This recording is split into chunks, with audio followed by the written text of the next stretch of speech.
भिषजे भवरोगिणां निधये सर्वविद्यानां दक्षिणामूर्तये नमः। दक्षिणामूर्तये नमः। ಸ್ವಾನುಭಾವದ ಮೇಲೆಯ ನಾನೇನು ಬಲ್ಲೆನೆ, ನೀನೇ ಒಳಗೊಕ್ಕು ಏನ ನುಡಿಸಿದಡನೆ ನಾನುಡಿವೆ ಗುರುವೆ ಕೃಪೆಯಾಗ. ಶ್ರೀಮದ್ ಜಗದ್ಗುರು ಅದ್ವೈತ ಸಾರ್ವಭೌಮ ಚಕ್ರವರ್ತಿ ಪರಮ ಕಲ್ಯಾಣಕಾರಿ ಪರಶುವನ ಅಪರಾವಕಾರಿ ನಿಗಮಾಗಮ ಸಮನ್ವಯ ಸೂತ್ರಿ ಜಗದೋದ್ಧಾರಕ ಜಾತಿ ಮತ ಪಂಥಗಳನ್ನ ಮೀರಿ ನಿಂತ ಮಹಾನ್ ಯೋಗೀಶ್ವರ ಸಂತ ಎನ್ನಾರಾಧ್ಯ ಭಗವಂತ ಸಿದ್ಧಾರ್ಥಜ್ಜನವರ ಶ್ರೀಚರಣಾರವಿಂದಗಳಿಗೆ ಶಿರಸಾಷ್ಟಾಂಗ ಪ್ರಣಾಮದರ್ಪಣೆಯನ್ನ ಮಾಡಿ, ಕ್ಷೇತ್ರನಾಥನಾಗಿರುವ ವರಜಾಗೃತ ದೈವವೆಂದೆನಿಸಿದ ವೀರಭದ್ರೇಶ್ವರರ ಗದ್ದುಗೆಗೆ ಶಿರಸಾಷ್ಟಾಂಗ ಪ್ರಣಾಮದರ್ಪಣೆಯನ್ನು ಸಮರ್ಪಿಸಿ, ಬಸವಾದಿ ಶರಣರನ್ನೇ ಮೊದಲು ಮಾಡಿಕೊಂಡು ಜಗತ್ತಿನ ಎಲ್ಲ ದಾರ್ಶನಿಕರ ಶ್ರೀಚರಣಗಳಿಗೆ ನತಮಸ್ತಕನಾಗಿ, ಪರಮ ಜ್ಞಾನ ಮೂರ್ತಿಗಳು ಜ್ಞಾನಯೋಗಿಗಳು ಆಗಿರುವ ಪೂಜ್ಯಪಾದ ಸದ್ಗುರುದೇವರ ಶ್ರೀಚರಣಗಳಿಗೆ ನತಮಸ್ತಕನಾಗಿ, ಆತ್ಮ ಕಲ್ಯಾಣ ಕರ್ತೃಗಳಾಗಿರುವ ಗುರುದೇವರ ಚಿನ್ಮಯ ಚರಣಗಳಲ್ಲಿ ಹಣೆಮಣೆದು, ಪುಣ್ಯಾತ್ಮರೇ ಪಾವನಾತ್ಮರೇ ತಮ್ಮೆಲ್ಲರಲ್ಲಿಯೂ ಅನಂತ ಶರಣಾರ್ಥಿಗಳು.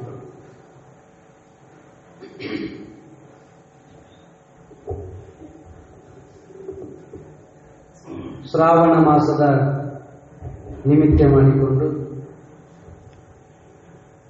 ಸಹಜವಾಗಿ ಸಚ್ಚಿಂತನೆಯಲ್ಲಿ ಪಾಲ್ಗೊಳ್ತಾ ಬರ್ತಾ ಇದೆ. ಬದುಕು ಭಗವಂತ ನಮಗಾಗಿ ಕೊಟ್ಟಂತ ಒಂದು ಅಪರೂಪದ ಕೊಡುಗೆ.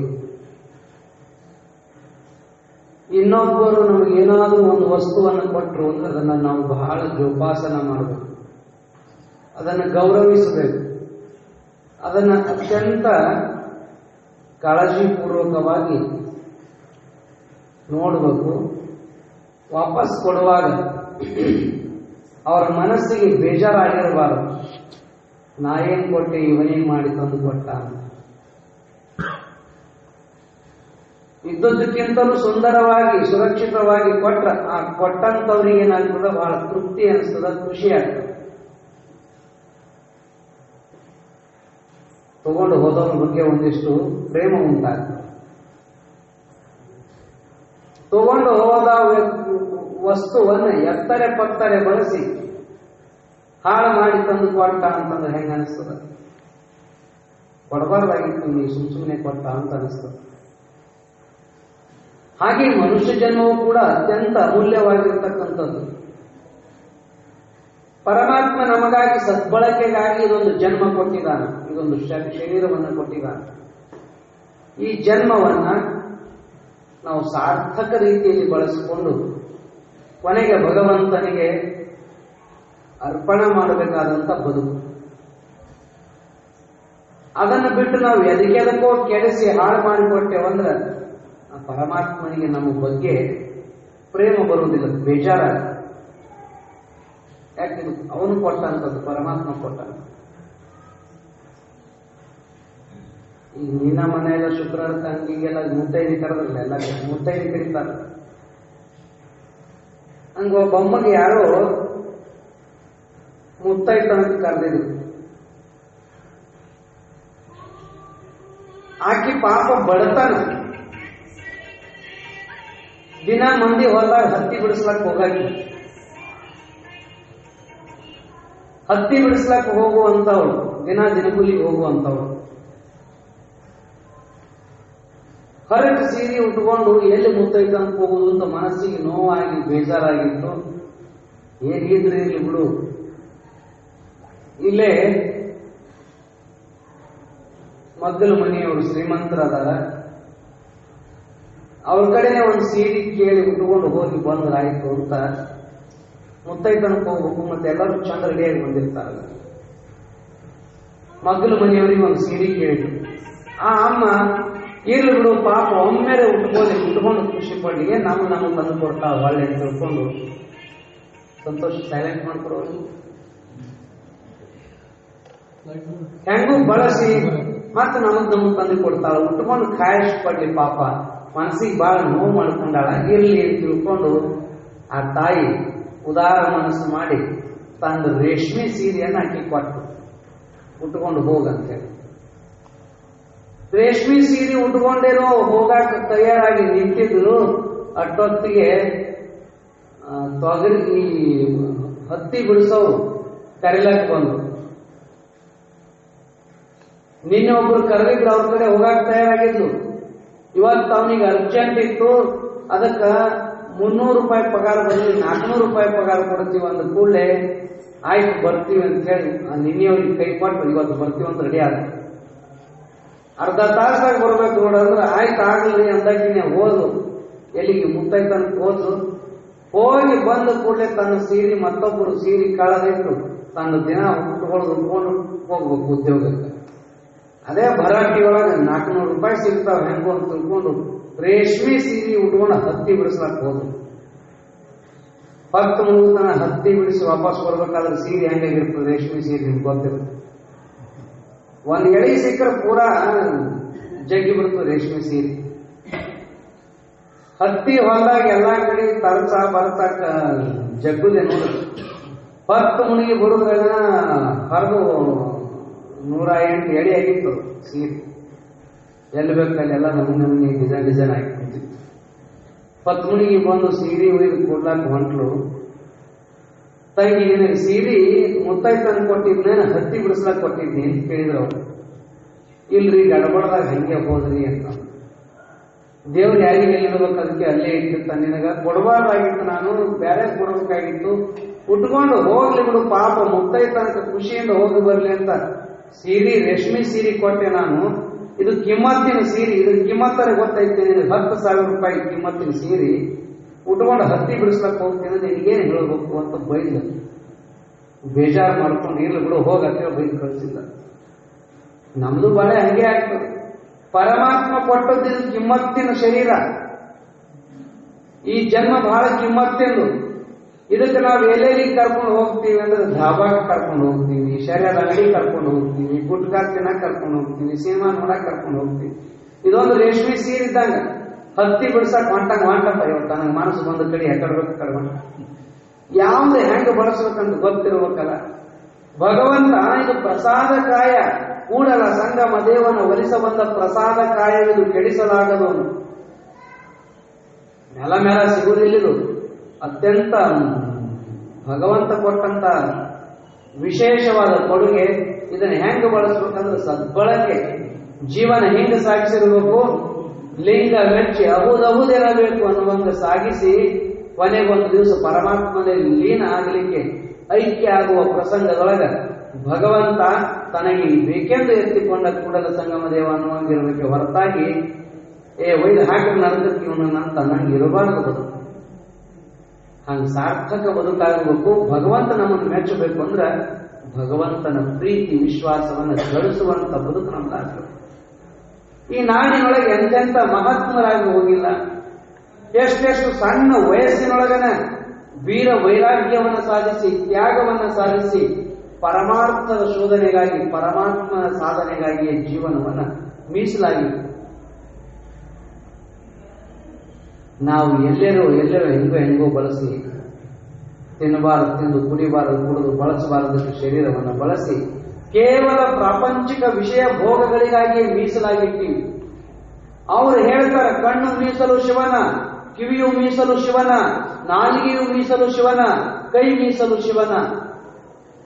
ಎಲ್ಲವನ್ನು ಪರಮಾತ್ಮನಿಗಾಗಿ ಮೀಸಲಿಡ್ತೀವಿ ಅಂತ ಪರಮಾತ್ಮನಿಗಾಗಿ ಮೀಸಲಿಟ್ಟು ಮೀಸಲು ಬೀಸರ ಹೋಗದೆ ಇದ್ದರೆ ಓಸರಿಸುವ ಕೂಡಲ ಸಂಗಮ ದೇವ.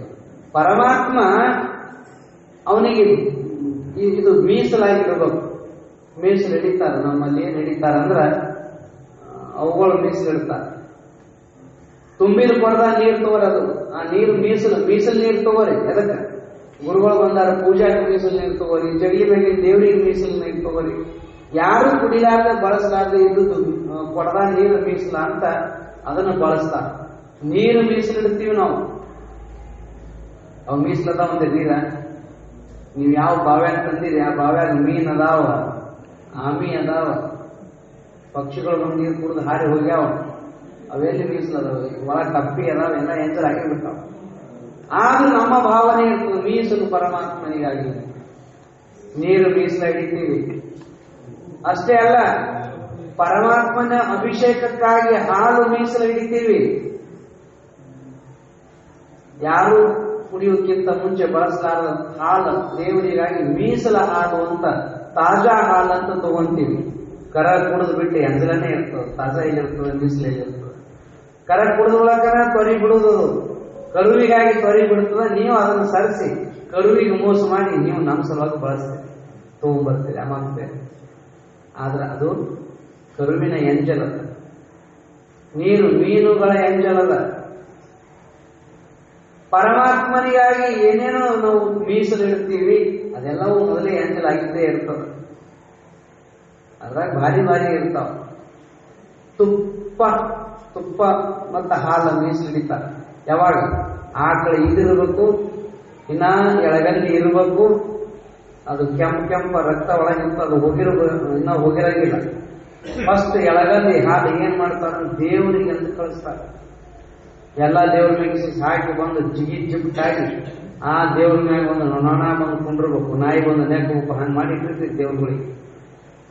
ಹಾಕ್ತಾರಲಿ ಬರೀ ಎಳಗಂದಿ ಹಾಲು ಎಲ್ಲ ದೇವ್ರಿಗೆ. ಆಮೇಲೆ ಚಲೋ ಹಾಲು ದೇವ್ರಿಗೆ ತೋರ್ಸಂಗನೇ ಇಲ್ಲ. ಯಾಕಂದ್ರೆ ಸುರುವಿಗೆ ತಮಗೆ ಬಳಸಕ್ ಬರಂಗಿಲ್ಲ, ಅದ್ರ ಮೊಲೆಗೆ ಇಡಾಕ್ ಬರಂಗಿಲ್ಲ, ತೆಗಿಬೇಕು. ಮತ್ತೆ ಎಲ್ಲರೂ ಮಾಡ್ಬೇಕು ಏನಾದ್ರೆ ಹೊಸ ಪ್ಲಾನ್ ಹುಡುಕಾಡಿ ನಾವು ಊರು ತುಂಬಾ ಇನ್ನು ದೇವರಿಗೆಲ್ಲ ಸಿಹಿಗಲ್ಲಿ ಸಹಿತ ಎಲ್ಲ ಕಡೆ ದೇವ್ರಿಗೆ ಹಾಕಿಕೊಡು ಎಳಗಂದಿ ಹಾಲು. ಮತ್ತ ಹಿಂಗ ಒಂದು 3-4 ದಿನ ಹೋಗಿತ್ತಂದ್ರ ಫಸ್ಟ್ ಹಾಲು ಮಠಕ್ಕೆ ಕೊಟ್ಟು ಬಾ, ಸ್ವಾಮಿಗಳಿಗೆ ಕೊಡ್ರಿ. ನಾವೊಂದು ಎಷ್ಟು ಪ್ರೇಮದಾರ ನಮ್ಯಾಗ ಬಹಳ ಕಾಳಜಿ ಇದೆ, ಫಸ್ಟ್ ಹಾಲು ನಮಗೆ ಕೊಡ್ತಾರ ಅಂತ ನಾನು ಗುರುಗಳಿಗೆ ಅವರನ್ನು ನಿನಗೇನು ಗೊತ್ತು ಸುಮ್ಮಿರೋ ಯಾಕ್ರಿಪ್ಪ ಅಂತ ಕೇಳಿದೆ. ಇನ್ನ ಎಳಗಂದಿ ಇರ್ತಾವ, ಕುಡಿದ್ರ ಉಂದ್ರ ಕೆಮ್ಮಪಮ್ಮ ಹತ್ತಿರ್ತದ. ಸ್ವಾಮಿ ಏನು ಆಗಲಿಲ್ಲ, ಆರಾಮದ ಸ್ವಾಮಿ ಮೇಲೆ ಪ್ರಯೋಗ ಮಾಡಿ ಟೆಸ್ಟ್ ಮಾಡಿ ನೋಡ್ತಾರ. ಸ್ವಾಮಿ ಉಂಡ್ರೆ ಆಮೇಲೆ ಅವ್ರು ಉಳಾಕ್ ಶುರು ಮಾಡ್ತಾರ. ಯಾಕೆ ಹೋದ್ರು ಯಾರು ಕೇಳೋದಿಲ್ಲ, ಹೇಳೋದಿಲ್ಲ ಸ್ವಾಮಿಗೆ, ಸನ್ಯಾಸಿಗೆ. ಅವ ಉಳ್ದ ಅಂದ್ರೆ ಆಮೇಲೆ ನಾವು ಉಳೋದು, ಮೊದಲು ಪ್ರಯೋಗ ಮಾಡ್ತಾರೆ ಸ್ವಾಮಿ ಮ್ಯಾಗ. ತುಪ್ಪ ಅದನ್ನು ಎಳಗಂದಿ ತುಪ್ಪ ಉಣಾಕ್ ಬರಂಗಿಲ್ಲ, ಎಲ್ಲ ದೇವರಿಗೆ ದೀಪ ಹಚ್ಚೋದು, ಮೊದಲು ಮಠಕ್ಕೆ ಕೊಟ್ಟು ಕಳ್ಸೋದು ತುಪ್ಪ. ಯಾಕೆ? ಎಳಗಂದಿ ತುಪ್ಪ ಉಂಡು ಕೆಮ್ಮಲಿಲ್ಲ ಸ್ವಾಮಿ ಅಂದ್ರೆ ನಾವು ಉಣಾಕ್ ಬರ್ತದೆ. ಹಿಂಗೆಲ್ಲ ನೈವೇದ್ಯ ಮೀಸಲು ಹಿಡಿತೀರಿ, ಇಂಥದ್ದೆಲ್ಲ ಮೀಸಲು ಹಿಡಿತೀವಿ. ಆದ್ರೆ ಶರಣರಂತಾರ ಬರೇ ತುಪ್ಪ ಮೀಸಲು ಹಿಡದೆ, ಹಾಲು ಮೀಸಲು ಹಿಡದೆ, ನೀರು ಮೀಸಲು ಹಿಡದೆ, ಮಾಡಿದ ಅಡಿಗೆ ಮೀಸಲು ಹಿಡದೆ, ಇದೆಲ್ಲ ಮೀಸಲು ಹಿಡಿಯೋದೇನು ಮಹತ್ವದ್ದಲ್ಲ. ನಿಜವಾದ ಮೀಸಲು ಪರಮಾತ್ಮನಿಗಾಗಿ ಇಡಬೇಕಾದದ್ದು ಯಾವುದಂದ್ರ ಕಣ್ಣು. ಹೇ ಪರಮಾತ್ಮ, ನಾನು ನಿನ್ನೆ ಹೇಳಿದಾರೆ ನಿಮ್ಗೆ ಯಾರು ಸೂರದಾಸರು, ನಿನ್ನನ್ನು ನೋಡಿದ ಕಣ್ಣು ಜಗತ್ತು ನೋಡುದು ಬೇಡ ಅಂತ ಮೀಸಲಾಗಿಟ್ರು ಅವರು. ನಮ್ಮ ಕಣ್ಣು ಏನೇನು ನೋಡ್ತಾವು, ಏನೇನು ಬಿಡ್ತಾವು ಯಾರಿಗೂ ಗೊತ್ತು. ಕಿವಿ ಏನೇನು ಕೇಳ್ತಾವು ಯಾರಿಗೂ ಗೊತ್ತು. ಕೈ ಏನೇನು ಮುಟ್ಟಬಾರ್ದು ಮುಟ್ತಾವು, ಕಾಲ ಎಲ್ಲೆಲ್ಲಿ ಹೋಗಲಾರ ಜಾಗಕ್ಕೆ ಹೋಗ್ತಾವು. ಹಿಂಗಾಗಬಾರ್ದು ಅಂತಾರ. ಅದಕ್ಕನೇ ಕಣ್ಗಳು ಮೀಸಲು ಶಿವ. ಪರಮಾತ್ಮನಿಗಾಗಿ ಕಣ್ಣು ಮೀಸಲು, ಕಿವಿ ಮೀಸಲ.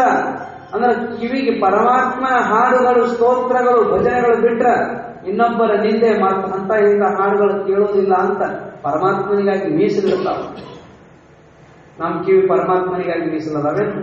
ದೇವ ಭಕ್ತಿ ಗೀತೆಗಳಿಗಾಗಿ ಮೀಸಲದಾವೇನು? ಇಲ್ಲ. ನಮ್ಮ ಕಿವಿ ಸಿನಿಮಾ ಹಾಡುಗಳಿಗಾಗಿ ಮೀಸಲು.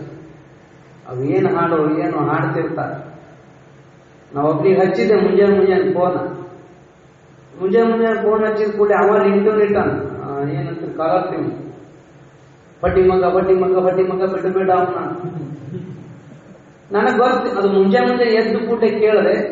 ಸಾಯಂಕಾಲ ತನಕ ಸುಮ್ಮನೆ ಎಲ್ಲ ಹೊಂಟ್ರು ಮನಸ್ಸಿನ ಬರೀ ಅದೇ ಬರ್ತಿತ್ತು, ಹೊಟ್ಟಿ ಮಗ ಹಿಂಗ್ಯಾಕಾಗತ್ತೆ ಗೊತ್ತಂತ ನನಗೆ. ಆಮೇಲೆ ನೆನೆಸ್ಕೊಂಡೆ, ಮುಂಜಾನೆ ಕೇಳಿ ನನಗೆ ಹಿಂಗಾಗತ್ತೆ ಅವತ್ತೆ.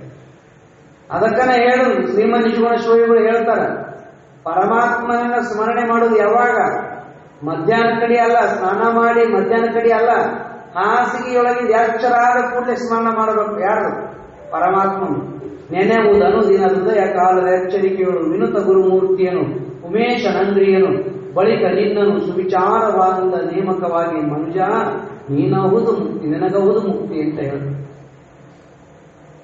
ಬೆಳಿಗ್ಗೆ ಎದ್ದ ತಕ್ಷಣ ನಾವು ಏನು ಕೇಳ್ತೀವಿ ಅದು ಸಾಯಂಕಾಲ ತನಕ ಗುಣಗುಣಿಸ್ತೀವಿ. ಬೇಕಾದ್ರೆ ಕೇಳ್ರಿ, ಎದ್ದ ಕೂಡಲೇ ಎಲ್ಲೆಲ್ಲ ಒಂದು ಪಿಕ್ಚರ್ ಹಾಡಿ ಕೇಳಿದ್ರಿ ಅಂದ್ರೆ ಸಾಯಂಕಾಲ ತನಕ ನಿಮ್ಗೆ ಗೊತ್ತಿಲ್ಲದೆ ಮನಸ್ಸಿನಾಗ ಗುಣಗುಣಿಸ್ತಾನೆ ಇರ್ತದೆ.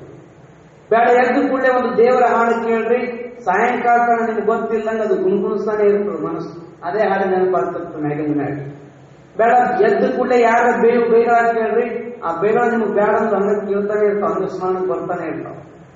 ಅದಕ್ಕೆ ಹೇಳಿದ್ರು, ದೇವರನ್ನ ಯಾವಾಗ ಪೂಜಿಸೋದು, ದೇವರನ್ನ ಯಾವಾಗ ಪ್ರಾರ್ಥಿಸೋದು, ಹೊತ್ತಾರೆ ಎದ್ದು ಅಗ್ಗಮಣೀಯ ಪತ್ರಿ ಪುಷ್ಪವ ತಂದು ನಸುಕಿನ ಜಾವದೊಳಗೆ ಕೋಳಿ ಕೂಗುವ ಮುನ್ನ ಅಥವಾ ನಿನಗೆ ಎಚ್ಚರ ಆದ ಕೂಡಲೇ ಬೇರೆ ಏನು ಮಾಡಂಗಿಲ್ಲ. ಏನ್ ಮಾಡು, ಮೊದಲು ಪರಮಾತ್ಮನ ಸ್ಮರಣೆ ಮಾಡು.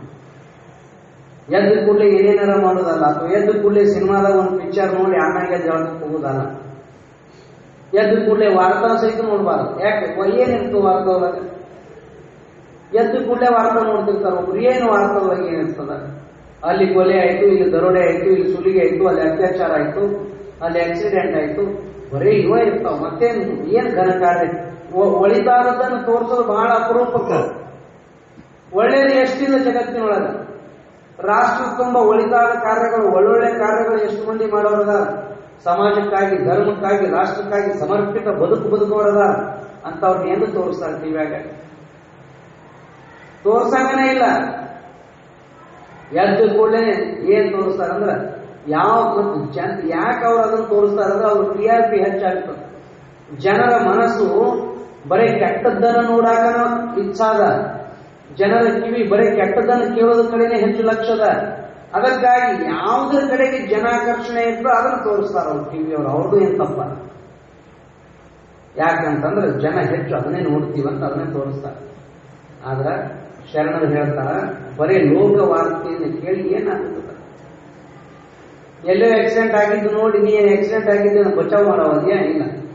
ಎಲ್ಲೋ ಅತ್ಯಾಚಾರ ಮಾಡೋದು ಹೋಗ್ಯಾರ, ಅದು ನೋಡಿ ನೀ ಏನ್ ಮಾಡವ? ಪೇಪರ್ ತೆಗೆದು ನೋಡಿದ್ರು ತುಂಬೆಲ್ಲ ಅದೇ. ಒಳ್ಳೇದು ಬರೆಯಂಗೇನಿಲ್ಲ, ಒಳ್ಳೇದು ಸುದ್ದಿ ಮಾಡಂಗಿಲ್ಲ. ಒಳ್ಳೆ ಕಾರ್ಯಗಳು ಜಗತ್ತಿನೊಳಗೆ ಎಷ್ಟು ನಡೀತಾವ, ಒಳಿತಾದದ್ದನ್ನು ಎಂದು ಹೇಳ್ತಾರ. ಬಹಳ ಅಪರೂಪ, ಬಹಳ ಅಪರೂಪ. ನಾವು ಅದನ್ನು ಕೇಳಿ ದಿನಪೂರ್ತಿ ಅದೇ ವಿಚಾರ ತಲೆಗೆ ಇಟ್ಕೊಂಡು ಅದನ್ನ ಮಾಡ್ಕೊಂಡು ದಿನ ಧಾರಾವಾಹಿಗಳನ್ನು ನೋಡಿ ಆ ಧಾರಾವಾಹಿದಾಗ ಹೆಂಗೆ ನಾದನಿಗೆ ಅತಿಗೆ ಹೆಂಗ್ ಕಾಡ್ತಾಳ, ಅತಿಗೆ ನಾದಿನಿ ಹೆಂಗ್ ಕಾಡ್ತಾಳ ಅಲ್ಲಿ ನೋಡುದು, ಇಲ್ಲಿ ಶುರು ಮಾಡುದು. ಅತ್ತಿ ಸೊಸಿ ಜಗಳ ಅಲ್ಲಿ ಹೆಂಗ್ ಮಾಡ್ತಾರ ಹಂಗೆ ಇಲ್ಲಿ ಯುದ್ಧಗಳು ಹಗಲು ಶುರು ಮಾಡುದು.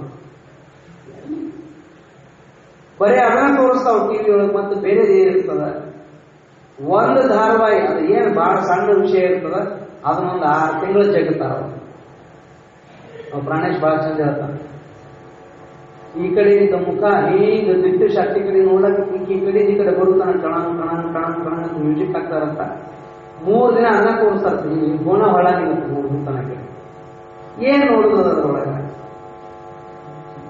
ಸತ್ಸಂಗ ನಡೀತದ ಬರ್ರಿ ಕೇಳಿದ್ರೆ ಅಂದ್ರೆ ಎಷ್ಟು ಜನ ಬರ್ತಾರೆ? ಊರೊಳಗೆ 4,000 ಜನ, ಇಲ್ಲಿ ಬರೋದು 40 ಜನ.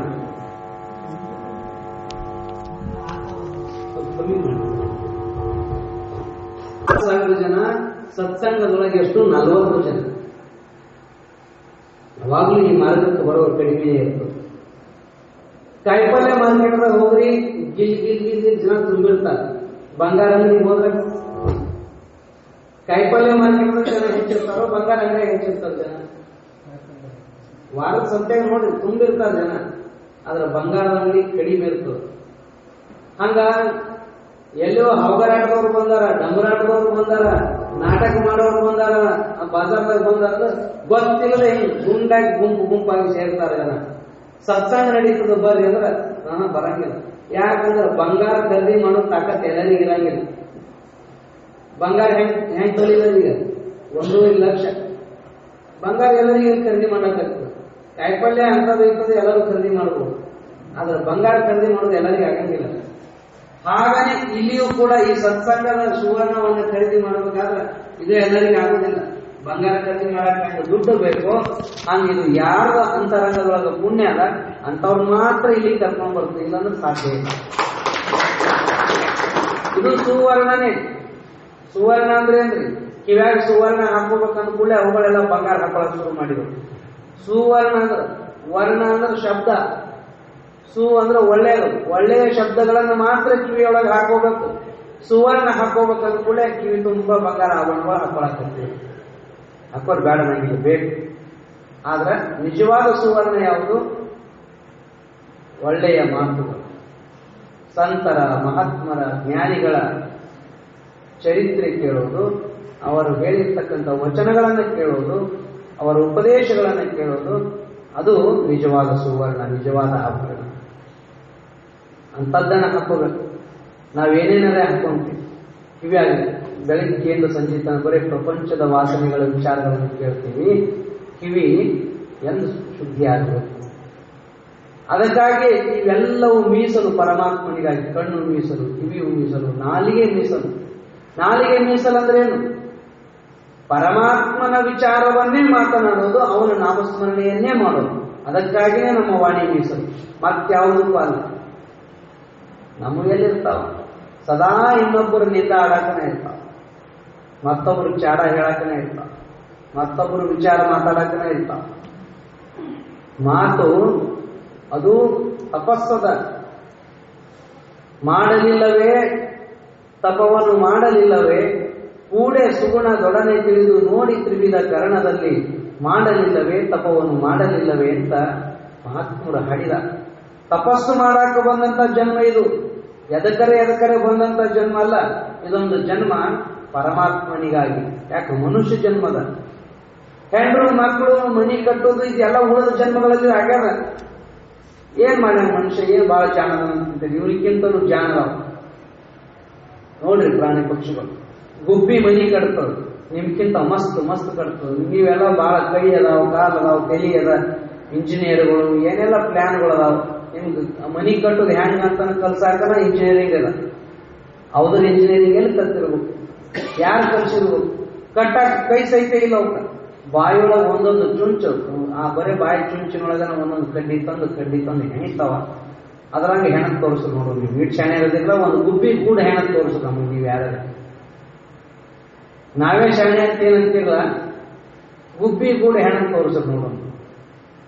ಮತ್ತ ಅದು ಮನಿ ಕಟ್ಟೆ, ತನಗ್ ಬೇಕಾದಾಗ ಅದು ಕಟ್ಟ್ಯಾರ, ನೀನು ಕಟ್ಟಿದ್ವಿ. ಆದ್ರೆ ನೀ ಹುಚ್ಚಾದ್ರ ಮುಂದ ಗುಬ್ಬಿ ಎಷ್ಟು ಜಾಣ ಇರ್ತದೆ ನೋಡ್ರಿ. ನೀವು ಮನಿಗೆ ಹೆಂಗ್ ಕಟ್ತದ, ಎಲ್ಲಿ ಕಟ್ತದ?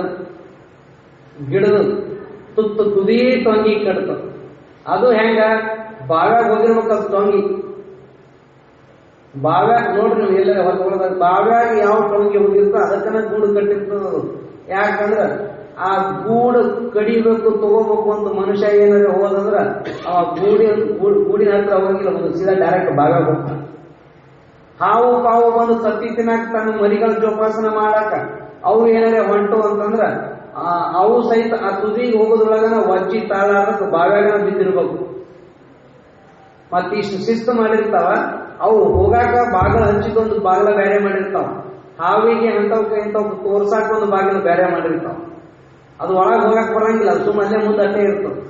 ಮಗ್ಗಲ್ಕೊಂದಿರ್ತದ ಬಾಗಿಲ, ಅದನ್ನ ತೆಗೆದು ಒಳಗೆ ಹೋಗ್ತಾವ. ಎಷ್ಟು ಸಿಸ್ಟಮೆಟಿಕ್. ಮತ್ತ ಒಳಗೆ ಹೋದ್ರೊಳಗೂ ಎರಡು ಮಾಡಿರ್ತಾವ. ತತ್ತಿ ಇಡಾಕ, ಕಾವು ಕೊಡಾಕ ಒಂದು ವ್ಯವಸ್ಥಿತ ಇರ್ತದೆ.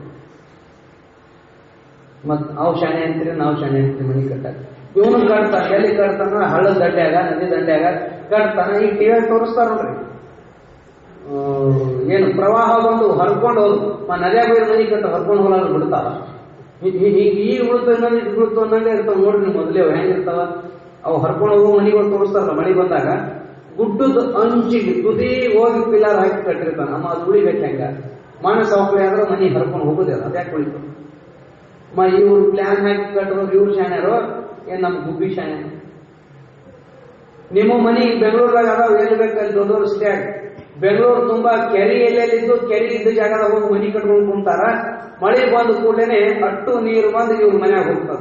ಯಾಕ? ಮನ್ಯಾಗ ನೀರು ಬಂದು ಅಂತಾರ. ಮನ್ಯಾಗ ನೀರು ಬಂದಿಲ್ಲ, ನೀರಿರೋ ಜಾಗದಾಗ ಹೋಗಿ ನೀ ಉಳಿದಿದ್ದಿ, ನಿನ್ ತಪ್ಪದವ. ಕೆರೆಯಾಗ ಮನಿ ಕಟ್ಟವ, ನೀ ಶಾಣೇನೋ ಏನು? ಗಿಡದ ತೊಂಗೆಯ ಕೊನೆಯ ಭಾಗದ ಗುಬ್ಬಿ ಗೂಡು ಕಟ್ಟುವಂತ ಗುಬ್ಬಿ ಶಾಣೆನೋ. ಗುಬ್ಬಿಗಳು, ಈ ಪಕ್ಷಿಗಳು ಮಣ್ಣಿನಿಂದ ಮನಿ ಕಟ್ತಾವ, RCC ತಂದು ಹಚ್ತಾವ. ನೀವು ನೋಡಿರಲಿಲ್ಲ ಗೊತ್ತಿಲ್ಲ. ಸೇಮ್ ಈಗ ಗುಬ್ಬಿ ಗೂಡಿನಿಂದ ಅಲ್ಲಿನೂ ಹಚ್ಕೊಂತ ಬರ್ತಾವ. ಶಂಕರ ಆಕೃತಿ ಒಳಗೆ ಮನಿ ಕಟ್ತಾವ. ಮುಂದೆ ಇಟ್ಟೆ ರೌಂಡ್ ಬಿಟ್ಟಿರ್ತಾವ. ಇಟ್ಟಿಟ್ಟು ಮಣ್ಣಿಂದ ಮಣ್ಣು ಅವು ಎಷ್ಟು ಚಂದ ಜಿಗಿ ಮಾಡಿರ್ತಾವ. ಹೆಂಗೆ ಮಾಡ್ತಾವ ಅದು ಒಂದೊಂದು ಇಟ್ಕೊಂತ ಹೋಗಿ ಒಂದು ಮನಿ ನಿರ್ಮಾಣ ಮಾಡ್ತಾವ. ಮಣ್ಣಿನಿಂದ ಮನಿ ಕಟ್ತಾವ. ಮತ್ತ ಕಾಡು ಪ್ರಾಣಿಗಳು ಎಲ್ಲೆಲ್ಲೂ ಹೋಗಿ ಗುಹೆಗಳಲ್ಲಿ ವಾಸ ಮಾಡ್ತಾವ. ಹುಲಿ ಸಿಂಹಗಳು, ಪಕ್ಷಿಗಳು ತತ್ತಿ ಇಡಾಕಂತ ಚಂದ ಬುಟ್ಟಿ ಹೆಣಿತಾವ. ಎಷ್ಟೋ ಎಲೆಗಳಲ್ಲಿ ಮನಿ ಮಾಡ್ಕೊಂತಾವ.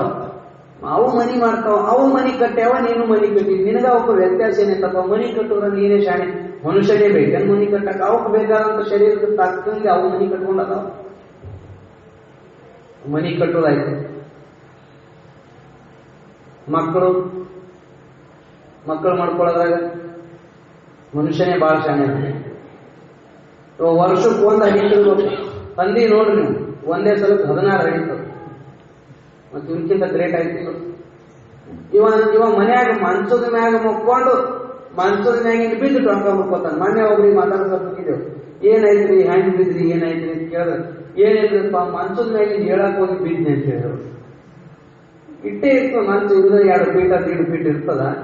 1.5 ಫೀಟ್ ಮಂಚದ ಮ್ಯಾಲ ಮುಕ್ಕೊಂಡು ನಿದ್ದೆಗಣ್ಣಾಗ ಉಳ್ಳಿ ಬಿದ್ದು ಟೊಂಕ ಮುಡ್ಕೊಳ್ಳೋ ವಿಮೆಯಲ್ಲಿ ಮಂಗ್ಯ ವಾನೆರ್ ಕೋತಿ ಅವು ಹಗಲು ರಾತ್ರಿ ಗಿಡದಾಗೆ ನಿದ್ದೆ ಮಾಡ್ತಾವ.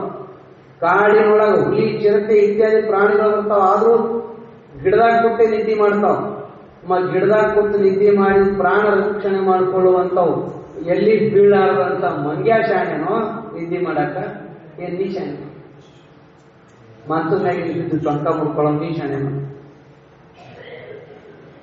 ಎದರಾಗಲೇ ಶಾಣೆ ಅದ. ನೀನು ಉಣಾಕ ಬರಂಗಿಲ್ಲ, ಉಡಾಕ ಬರಂಗಿಲ್ಲ, ಇರಾಕ ಬರಂಗಿಲ್ಲ. ನಿನ್ಕಿಂತ ಶಾಣೆ ಅದಾವು. ಉಣ್ಣೋದ್ರೊಳಗೇನು ಮನುಷ್ಯ ಶಾಣೆ ಅದನೋ ಏನು ಪ್ರಾಣಿಗಳ ಶಾಣೆ ಅದಾವ ಅಂತೀರ? ಡಾಕ್ಟರ್ ಅದು ನೀವು ಇನ್ನ ಹೇಳಿದ ಸನ್ಮಾನ ಮಾಡಾಕ. ದೇಶದೊಳಗ ಬೇಡ, ನಿಮ್ಮ ಔರಾದೊಳಗ ದಾನ್ ದವಾಖಾನಿ ಹೆಚ್ಚಿಗವ, ಮನುಷ್ಯರ ದವಾಖಾನಿ ಹೆಚ್ಚವ.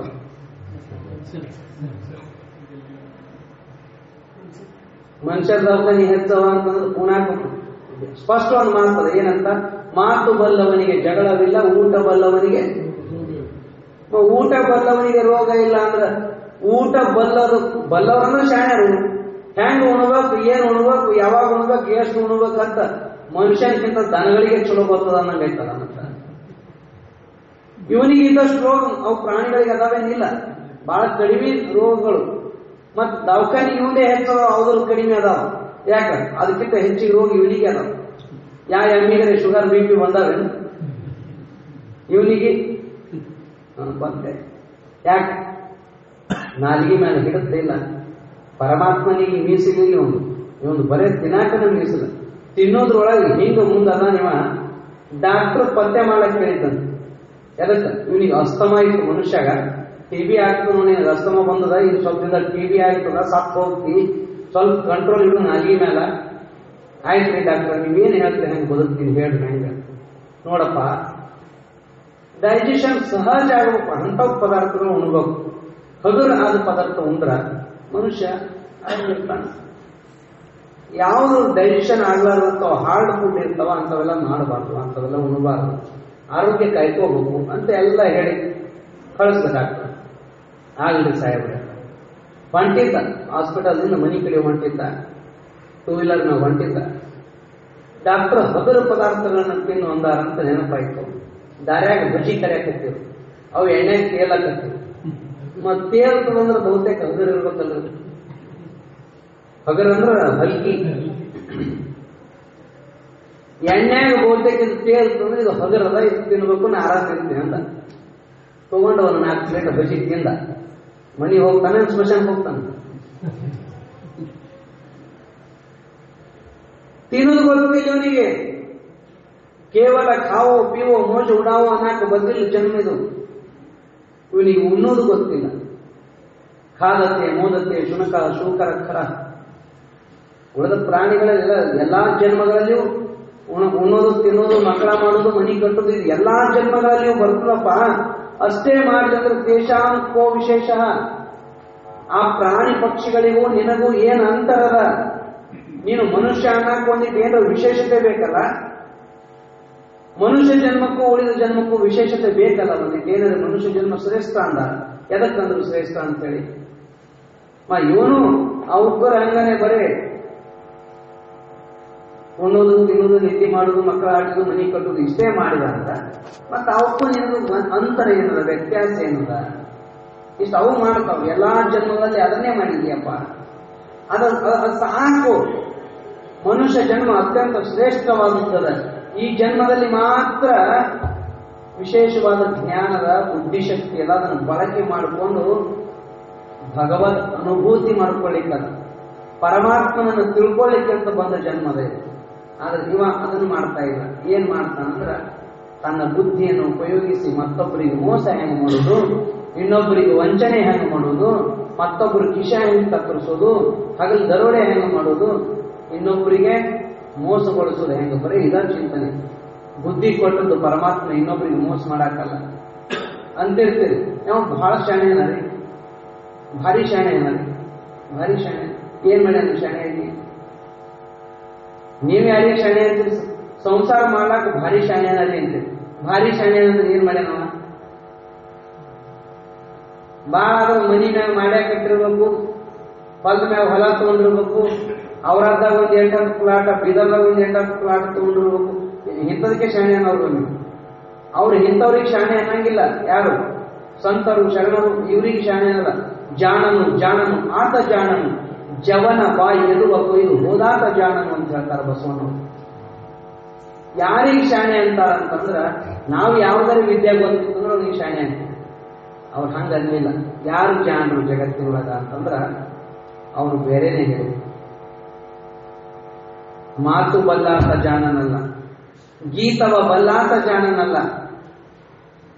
ನಾವು ಯಾರಿಗೆ ಶಾಣೆ ಅಂತೇವೆ? ಈ ಬಟ್ಟಿ ನೋಗಳು ಈ ಬಟ್ಟಿಗೆ ಹಚ್ಚಿ ಮಾತಾಡೋದು ಭಾರಿ ಶಾಣೆ ಅಂತೇವೆ. ಮತ್ತೆ ಮಾತಾಡಕ್ ಭಾರಿ ಶಾಣೆ ಅಂತೇವೆ. ಯಾರು ರಾಜಕಾರಣಿಗಳು ಇರ್ತಾರೆ ಅಥವಾ ಎಲ್ಲರೂ ಇರ್ತಾರೆ ಮಾತನ್ನ ಭಾರಿ ಶಾಣೆ. ಶಾಣೆ ಅನ್ನೋದು ಏನ್ ಮಾಡ್ಯಾನ? ಸುಳ್ಳು ಕರೆ ಮಾಡ್ತಾನೆ, ಕರೆ ಸುಳ್ಳು ಮಾಡ್ತಾನೆ, ಈ ಕಡೆ ಮಾಡೋನಿ ಶಾಣೆ ಅಂತಾರ. ಲಾಯರ್ ವೃತ್ತಿ ಮಾಡ್ಬೇಕಂತೆ, ಮತ್ತೆ ವಕೀಲ್ ಹೋಗ್ತಾರ, ಅದು ಶಾಣೆ. ಮಾತು ಬಲ್ಲಾತ ಶಾಣೆ ಅಂತ ಅಂತೀವಿ ನಾವು. ಮಾತು ಬಲ್ಲಾತ ಜಾಣನಲ್ಲ, ಗೀತವ ಬಲ್ಲಾತ ಜಾಣನಲ್ಲ. ಹಾಡಾಕ ನಂಬರ್ 1 ಭಾರಿ ಪ್ರಶಸ್ತಿ ತಗೊಂಡಪ್ಪ, ಆಸ್ಕರ್ ಪ್ರಶಸ್ತಿ ಏನೇನದಾವಲ್ಲ ಎಲ್ಲ ಪ್ರಶಸ್ತಿ ತಗೊಂಡ, ಅವನಿಗೆ ಶಾಣೆ ಅಂತೀರೇನು? ಗೀತವ ಬಲ್ಲಾತ ಜಾಣನಲ್ಲ. ಯಾಕ? ರಾವಣ ಅವನಂಗೆ ಹಾಡ್ದವ್ರೇ ಇಲ್ಲ. ರಾವಣನಂಗ ಅದು ಚಂದ ಹಾಡ್ತಿದ್ದ. ಗೀತವ ಬಲ್ಲಾತ ಜಾಣನಲ್ಲ. ಮತ್ಯಾರು ಜಾಣರು? ಜಾಣನು ಜಾಣನು ಆತ ಜಾಣನು, ಜವನ ಬಾಯಿ ಎಲುವ ಕೊಯ್ದು ಹೋದಾತ ಜಾಣನು. ಯಮನ ನಾಲಿಗೆಯನ್ನ ಕೊಯ್ದವ ಅವ ಜಾಣ. ಯಾಕ?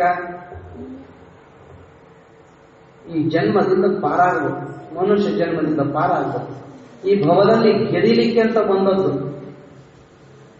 ಹೇಗ ಮಾರ್ಕಂಡೇಯ ಬಾಲಕನಿರುವಾಗ ಅವನಿಗೆ ಹೇಳಿದ್ರು ಬರೀ 16 ವರ್ಷ ಮಾತ್ರ ಆಯುಷ್ಯ ಅಂತ ಹೇಳಿ. ತಪಸ್ಸು ಮಾಡಿ ಪಡೆದಿದ್ದ ತಂದೆ ತಾಯಿಗಳು ತಪಸ್ಸು ಮಾಡಿ, ಮುರ್ಕಂಡು ಋಷಿ ತಪಸ್ಸು ಮಾಡಿ, ಮಕ್ಕಳು ಇರ್ಲಿಲ್ಲ, ಅವ್ರಿಗೆ ಸಂತಾನ ಇರ್ಲಿಲ್ಲ, ತಪಸ್ಸು ಮಾಡಿ ಪರಮಾತ್ಮನ ಕುರಿತು ತಪಸ್ಸು ಮಾಡಿ ಮುಪ್ಪು ಕಾಲಕ್ಕೆ ಒಬ್ಬ ಮಗನನ್ನು ಹರಿದಿದ್ರು, ಮಾರ್ಕಂಡೇಯ ಅಂತ ಅವನ ಹೆಸರ.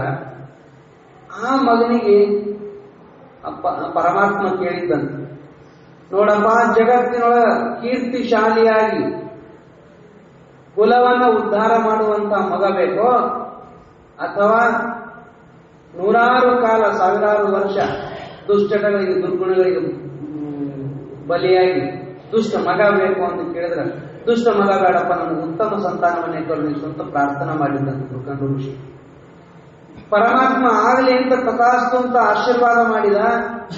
ಆದ್ರೆ ಒಳಗೊಂದು ದೋಷ ಏನು ಕೂಡಿತ್ತಂದ್ರ ಬರೀ 16 ವರ್ಷದ ಆಯುಷ್ಯದ ಮಗು. ತಂದೆ ತಾಯಿಗಳಿಗೆ ಚಿಂತೆ ಆಯ್ತು.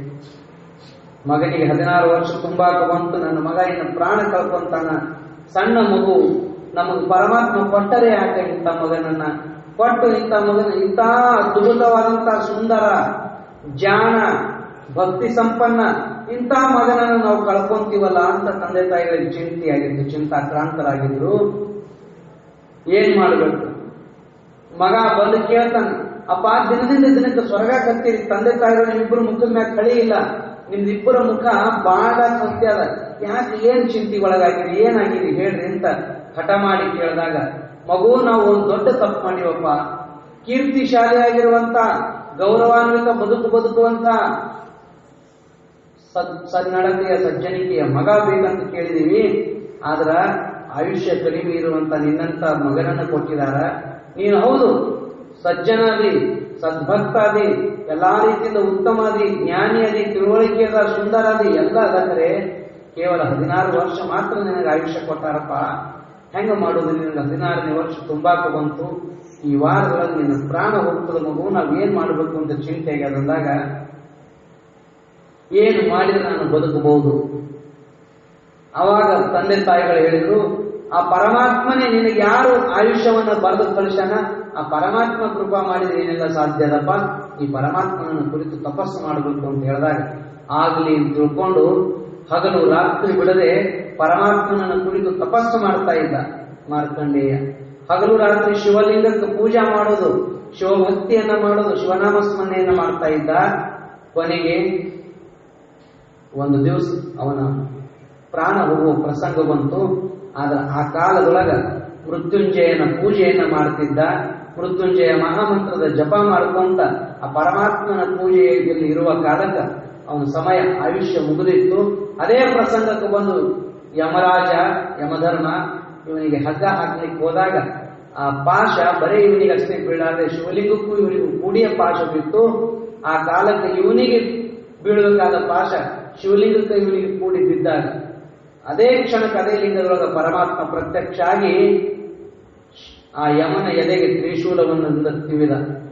ಅವಾಗ ಗಾಯಗೊಂಡಂತ ಯಮಧರ್ಮ, ಪರಮಾತ್ಮ ನಂದೇನ್ ತಪ್ಪಾಯ್ತು, ಯಾಕೆ ನನಗೆ ಈ ಶಿಕ್ಷೆ ಅಂತ ಕೇಳಿದಾಗ, ನೋಡಪ್ಪ ಜಗತ್ತಿನೊಳಗ ನನ್ನ ಪೂಜೆಯಲ್ಲಿ, ನನ್ನ ಜಪದಲ್ಲಿ, ನನ್ನ ಸ್ಮರಣೆಯಲ್ಲಿ ನಿರತರಾಗಿರ್ತಕ್ಕಂಥವರಿಗೆ, ನನ್ನ ಭಕ್ತರಾಗಿರ್ತಕ್ಕಂಥವರಿಗೆ ನೀನದು ಮುಟ್ಟೋ ಅಧಿಕಾರ ಇಲ್ಲ. ಅವರು ಕೊನೆಗೆ ಐಕ್ಯ ಆಗಬೇಕಾದ್ರೂ ನಾನೇ ಅವ್ರನ್ನ ಕರ್ಕೊಂಡು ಹೋಗ್ತೀನಿ, ಆದ್ರೆ ನಿನಗೆ ಅಧಿಕಾರ ಇಲ್ಲ ಅಂತ ಯಮಧರ್ಮನಿಗೆ ಪರಮಾತ್ಮ ಜಾಗೃತಿಯನ್ನು ಮೂಡಿಸಿದ. ಕ್ಷಮ ಮಾಡುವಂತ ಬೇಡ್ಕೊಂಡು ಯಮಧರ್ಮ ಹೋದ. ಆದ್ರೆ ಮಾರ್ಕಂಡೇಯನಿಗೆ ಅಲ್ಪ ಆಯುಷ್ಯ ಆಗಿರ್ತಕ್ಕಂಥ ಮಾರ್ಕಂಡೇಯ ಶಿವಕೃಪೆಯಿಂದ ಸುದೀರ್ಘ ಕಾಲ ಪರ್ಯಂತ ಆಯುಷ್ಯವನ್ನು ಪಡೆದ. ಇವತ್ತು ಜಗತ್ತಿನೊಳಗ ಅಮರನಾಗ 7 ಜನರನ್ನು ನಾವು ಇವತ್ತೇನಂತೀವಿ ಅಮರ. ಅದರೊಳಗೆ ಆಂಜನೇಯನೂ ಅದಾನ, ಮಾರ್ಕಂಡೇಯನೂ ಅದಾನ. ಹೀಗೆ 7 ಜನ ಮೃತ್ಯುವಿಗೆ ತುತ್ತಾಗಲಾರ್ದಂಗೆ ಜಗತ್ತಿನೊಳಗೆ ಅಖಂಡವಾಗಿ ಅಮರರಾಗಿದ್ದಾರೆ. ಅಂತ ಅಮರರಲ್ಲಿ ಮಾರ್ಕಂಡೇಯನು. ಇದು ಎದರಿಂದ ಸಿದ್ಧಿ ಆಯಿತು, ಎದರಿಂದ ಸಾಧ್ಯ ಆಯಿತು ಅಂದ್ರೆ ಪರಮಾತ್ಮನ ಭಕ್ತಿ. ಭಗವದ್ ಭಕ್ತಿ ಮಾಡ್ತಾ ಇದ್ರೆ ಎಲ್ಲದರಿಂದ ರಕ್ಷಣೆ ಆಗ್ತದೆ. ಅಪಮೃತ್ಯು ಬರಬೇಕಾಗಿತ್ತು, ಏನೋ ಆಕಸ್ಮಿಕ ನಡವಳಿಕೆ ಆಕ್ಸಿಡೆಂಟ್ ಆಯ್ತು, ಮತ್ತೊಂದೇನೋ ಆಯ್ತು, ಉಪ್ಪಡಿಗಳ ಪ್ರಸಂಗ ಇಲ್ಲಿ, ಎಂಥ ಪ್ರಸಂಗದೊಳಗ ಹೇಳಿದಾನ ಭಗವಂತ, ಎಂಥ ಪ್ರಸಂಗದಲ್ಲಿಯೂ ರಕ್ಷಣೆ ಮಾಡ್ತೀನಿ. ದೈವ ರಕ್ಷಣಂ ಸುರಕ್ಷಿತ, ದೈವ ರಕ್ಷಿತ ಏವ ಸುರಕ್ಷಿತ. ಪರಮಾತ್ಮ ರಕ್ಷಣೆ ಮಾಡುವ ಕಾಲಕ್ಕೆ ಎಂಥ ಪ್ರಸಂಗ ಇದ್ರು, ವನೆ ರಣೆ ಶತ್ರು ಜಲಾಗ್ನಿ ಮಧ್ಯೆ ಪರ್ವತ ಮಸ್ತಕೇವ, ಎಂಥದ್ದೇ ಪ್ರಸಂಗ ಇದೆ. ವನದೊಳಗೆ ಕಾಡಿನೊಳಗಿದ್ರು ರಕ್ಷಣೆ ಆಗ್ತದ, ವನೆ ರಣೆ ರಣರಂಗದ ಯುದ್ಧದಲ್ಲಿದ್ರು ರಕ್ಷಣೆ ಆಗ್ತದ, ಶತ್ರುಗಳ ಮಧ್ಯೆಯೂ ರಕ್ಷಣೆ ಆಗ್ತದ, ಸಮುದ್ರದ ಮಧ್ಯೆ ಇದ್ರು ಅಥವಾ ನೀರಿನ ಮಧ್ಯದೊಳಗಿದ್ರು ಪ್ರಾಣ ಹೋಗೋ ಪ್ರಸಂಗ ಇದ್ರು ರಕ್ಷಣೆ ಆಗ್ತದ. ವನೆ ರಣೆ ಶತ್ರು ಜಲಾಗ್ನಿ ಮಧ್ಯೆ, ಜಲ ಅಗ್ನಿ ಮಧ್ಯೆ ಸುತ್ತಲೂ ಉರಿ ಹತ್ಯಾದ ನಡಬರ್ಕೆ ಸಿಕ್ಕಾಕೊಂಡ್ರೆ ಅದರೊಳಗೂ ರಕ್ಷಣೆ ಆಗ್ತದೆ. ಪರ್ವತದ ಮಸ್ತಕದೊಳಗೆ ತುತ್ತ ತುದಿಯೊಳಗೆ ಎಂಥದ್ದು ಅವಘಡ ಸಂಭವಿಸುವ ಪ್ರಸಂಗದೊಳಗೂ ರಕ್ಷಣೆ ಆಗ್ತದೆ, ಪ್ರಾಣ ರಕ್ಷಣೆ ಆಗ್ತದೆ. ಪಾಂಡವರಿಗೆ ಅಡಿಗೆ ಮನೆಯೊಳಗೆ ಹಾಕಿಸ್ಕೊಡ್ಬೇಕಂದಾಗ ಅಗ್ನಿ ಸುತ್ತಲೂ ಆವರಿಸಿತ್ತು, ಅದರೊಳಗಿಂದ ರಕ್ಷಣೆ ಆದ್ರಿಲ್ಲ ಪಾಂಡವರು.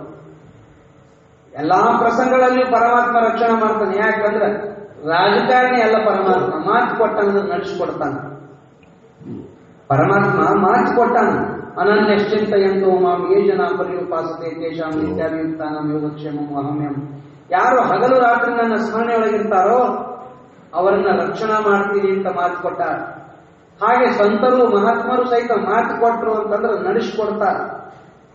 ಅಕ್ಕಲಕೋಟೆ ಸ್ವಾಮಿ ಸಮರ್ಥರು ಭಿವು ನಕೋಶ್ ಮೀ ತುಜಾ ಪಾಠೀಶಿ ಆಹೆ ಅಂತ ಹೇಳ್ಯಾರ. ಅವ್ರ ಭಕ್ತರಾದವ್ರಿಗೆ ಹೆದರಬೇಡ್ರಿ, ಯಾವಾಗಲೂ ನಾನು ನಿಮ್ಗೆ ಹಿಂದಿರ್ತೀನಿ ಅಂತ ಹೇಳ್ಯಾರ. ಹಾಗೆ ಸಿದ್ಧಾರೂಢರು ಸಹಿತ ಯಾರು ಸದಾ ನನ್ನ ಸ್ಮರಣೆ ಒಳಗಿರ್ತಾರೋ ಅವರ ಸುತ್ತಮುತ್ತಲೆಲ್ಲ ಸುಳಿದಾಡುತ್ತಿರ್ತೀನಿ, ಅವರ ಎಂಥ ಪ್ರಸಂಗಗಳು ರಕ್ಷಣೆ ಮಾಡ್ತೀನಿ ಅಂತ ಮಾತು ಕೊಟ್ಟಿಲ್ಲ. ಹಾಗೆ ರಕ್ಷಣವೂ ಮಾಡಿದ. ಹುಬ್ಬಳ್ಳಿಯೊಳಗ ಸಿದ್ಧಾರೂಢರ ಕಾಲಕ್ಕೆ ಗೋಕರ್ಣ ಭಾಗಕ್ಕೆ ಕುಮಟೆ ಅಂತ ಇವತ್ತು ತಾಲೂಕಾಗ್ಯಾರ, ಕುಮಟಾ ಅಂತ ತಾಲೂಕದ. ಆ ಕುಮಟೆಯಿಂದ ಹರಿಹರ ಮತ್ತು ಸರಸ್ವತಿ ಅಂತಕ್ಕಂಥ ಇಬ್ಬರು ದಂಪತಿಗಳು ಪ್ರಪಂಚದೊಳಗ ಬಹಳ ಕಷ್ಟವನ್ನು ಅನುಭವಿಸಿ ಸಿದ್ಧಾರೂಢರ ಹೆಸರು ಕೇಳಿ ಸಿದ್ಧಾರೂಢರ ಹತ್ರಕ್ಕೆ ಬಂದರು. ಎಲ್ಲ ಬಿಟ್ಟೇ ಬಂದರು, ಊರ ಮನಿ ಎಲ್ಲ ಬಿಟ್ಟೇ ಬಂದ್ರು. ಯಾಕಂದ್ರೆ ಕೆಟ್ಟ ಬಡತನ, ಬಹಳ ಸಮಸ್ಯೆಗಳು. ಅಷ್ಟು ಸಮಸ್ಯೆಗಳ ಮಧ್ಯದೊಳಗ ದೈವ ಭಕ್ತಿ ಇತ್ತು, ಗುರುಭಕ್ತಿ ಇತ್ತು. ಸಿದ್ಧಾರೂಢರ ಹೆಸರು ಕೇಳಿ ಯಾರೋ ಹುಬ್ಬಳ್ಳಿಗೆ ಬಂದರು. ಹುಬ್ಬಳ್ಳಿಯೊಳಗೆ ಬಂದು ಹುಬ್ಬಳ್ಳಿ ಆಗಿದ್ದು ಪ್ರತಿನಿತ್ಯ ಮಠದಾಗ ಸೇವಾ ಮಾಡ್ಕೊಂತ, ಅಲ್ಲೇ ದಾಸೋಹದಾಗ ಪ್ರಸಾದ ಮಾಡಿಕೊಂಡು ಪ್ರತಿನಿತ್ಯ ಮಠದಾಗ ಸೇವಾ ಮಾಡಿಕೊಂಡು ದಂಪತಿಗಳು ಪ್ರತಿನಿತ್ಯ ಸಿದ್ಧಾರೂಢರ ಶಾಸ್ತ್ರ ಕೇಳ್ಕೊಂಡು ಅಲ್ಲೇ ಉಳಿದು ಸಿದ್ಧಾರೂಢರವರಿಗೆ ವರದಾನ ಕೊಟ್ಟರು.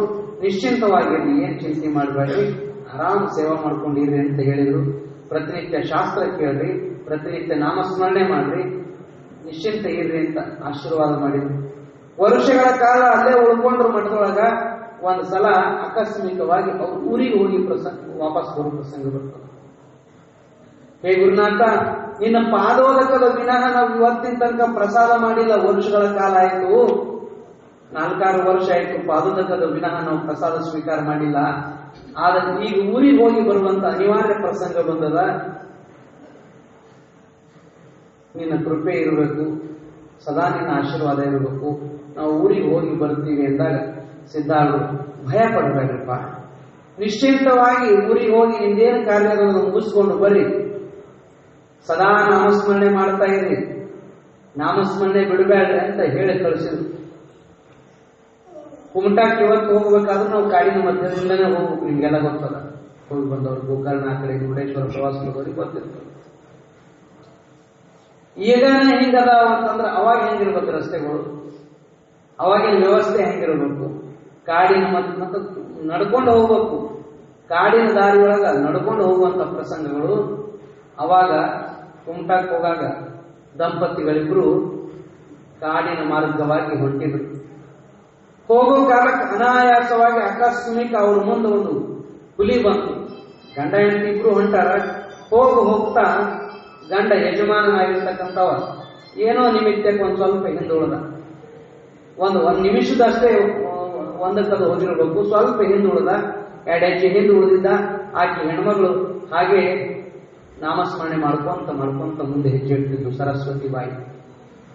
ಅಕಸ್ಮಾತ್ ಆಗಿ ಹುಲಿ ವ್ಯಾಘ್ರ ಕ್ರೂರವಾಗಿರ್ತಕ್ಕಂಥ ಹುಲಿ ಎದುರಿಗೆ ಬಂತು.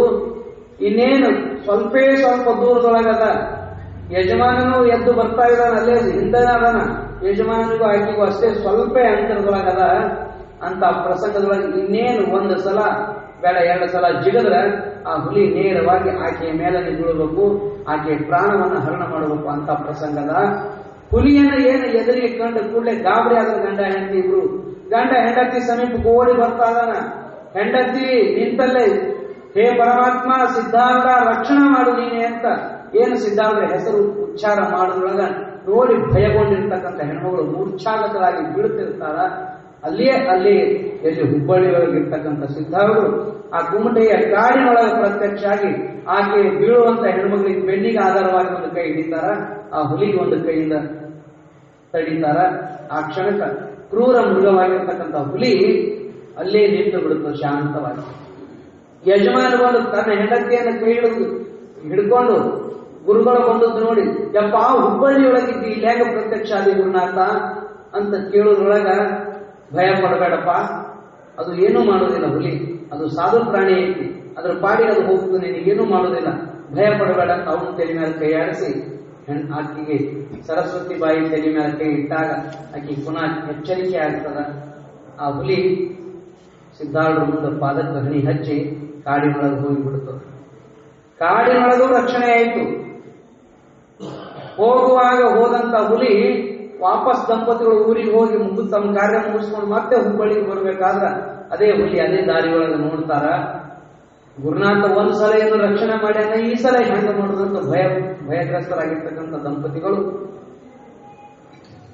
ಅದು ನೋಡಿದ್ರೆ ಹುಲಿ ಏನಿಲ್ಲ, ಆರಾಮ್ ನಿಂತದ ಬಾಲ ಆಡಿಸ್ಕೊಂಡು ಸುಮ್ಮ ಅಟ್ಯಾಕ್ ಮಾಡುವಂತ ಕ್ರೂರ ವೃತ್ತಿ ತೋರಿಸ್ತಾ ಇಲ್ಲ, ಕಣ್ಣು ದಿಟ್ಟಿಸಿ ನೋಡುವಂತದ್ದಿಲ್ಲ, ಸುಮ್ಮ ತನ್ನ ಪಾಡಿಗೆ ತಾನು ನಿಂತದ.